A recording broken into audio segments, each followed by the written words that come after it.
Grande est ma joie de pouvoir aujourd'hui prendre part aux côtés du ministre des Affaires sociales et du Travail à l'installation du Conseil national pour la réhabilitation des personnes handicapées. Permettez-moi de commencer par vous féliciter, chers membres du CONARAN, d'avoir gagné tour à tour la confiance des secteurs respectifs de la vie nationale qui ont jeté leur dévolu sur vous pour les représenter, et celle du gouvernement qui vous a nommé. Encore félicitations. Comme ancien président du CONARAN, je ne peux manquer au devoir de vous rappeler que l'institution a déjà une assez longue histoire.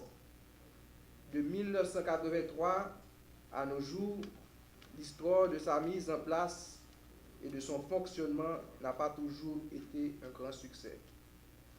Cependant, je veux croire que pendant la durée de votre mandat, vous bénéficierez des expériences des deux précédents conseils qui ont certainement fait œuvre qui vaille. Autre fait historique, en plus de son rattachement institutionnel au ministère des Affaires sociales et du Travail, le CONARAN doit sa légitimité aux différents secteurs qui lui ont délégué leurs représentants. Répétons-le pour que le grand public le sache.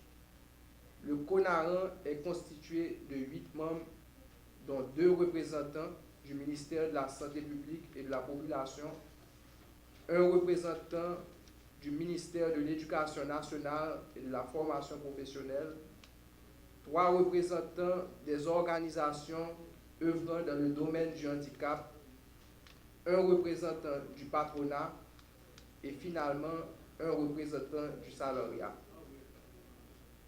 Expression de la volonté politique du gouvernement de gérer différemment la thématique du handicap, le CONARAN a pour mission d'accompagner le gouvernement dans la mise en place de politiques et programmes en faveur des personnes handicapées.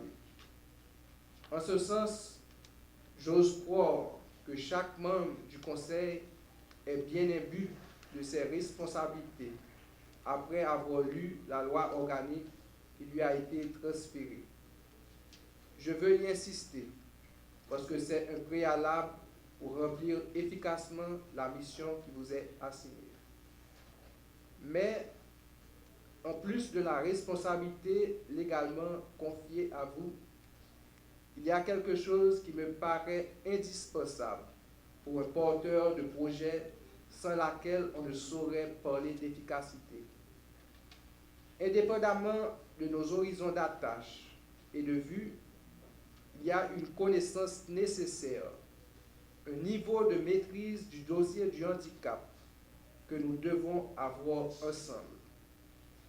Travailler pour la bonne cause implique ce minimum qui permet d'éviter des conflits inutiles. Cette intervention s'inscrit dans la vision du président de la République, son Excellence Michel-Joseph Martelly, de combattre l'exclusion, l'injustice sociale et de lutter pour le respect des droits fondamentaux des victimes du sort de notre pays, communément appelé handicapés.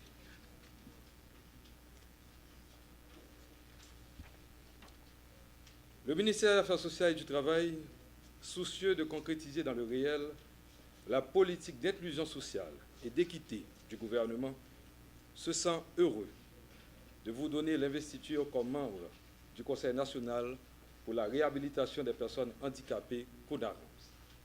C'est un organisme qui vient en appui au bureau du secrétaire d'État. Vous avez été nommé sur recommandation du MAST par arrêté présidentiel pour une période de 2 ans renouvelable.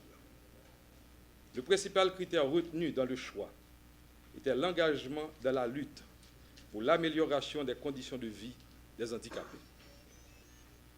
Mesdames et messieurs, membres du CONARAN, la mission qui vous est dévolue, vous le savez déjà, est un sacerdoce et requiert de vous le sens du dépassement de soi, de l'altruisme et du sacrifice patriotique dont la dimension n'a d'égal que la noblesse de la cause à défendre.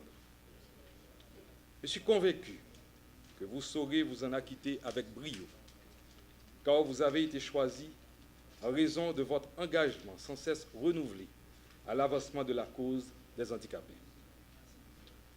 Venant d'horizons divers, vous avez parmi vous des entrepreneurs, des représentants d'institutions publiques et organismes autonomes de l'État, des représentants du secteur des syndicats et des représentants des associations et organisations œuvrant dans la réhabilitation des personnes handicapées. Konaran, c'est un outil qui peut faire travail et renforcement politique public dans l'avantage mon handicapé au marché plus bien dans le pays. Il peut permettre une plus bonne coordination dans contrôler les programmes qu'a fait pour aider à réhabiliter les handicapés pendant qu'il a veillé que tout le monde, que ce soit dans l'État ou dans le secteur privé, respecte les droits sans passe pour qui. En participant à cette commission, vous avez entre autres responsabilités d'assister le gouvernement dans la planification de programmes de prise en charge des handicapés, de créer, autoriser, encourager, superviser les organismes publics et privés, laïcs, religieux, de bienfaisance ou à but lucratif de réhabilitation des personnes handicapées. Ce modèle d'engagement du secteur public et du secteur privé montre combien nous pouvons réaliser de grandes choses entre nous, Haïtiens, pour le bien de la patrie commune. Chers membres du Konaran, au nom du président de la République, au nom du chef du gouvernement et en mon nom propre, nous vous souhaitons du succès dans la réalisation de votre mission.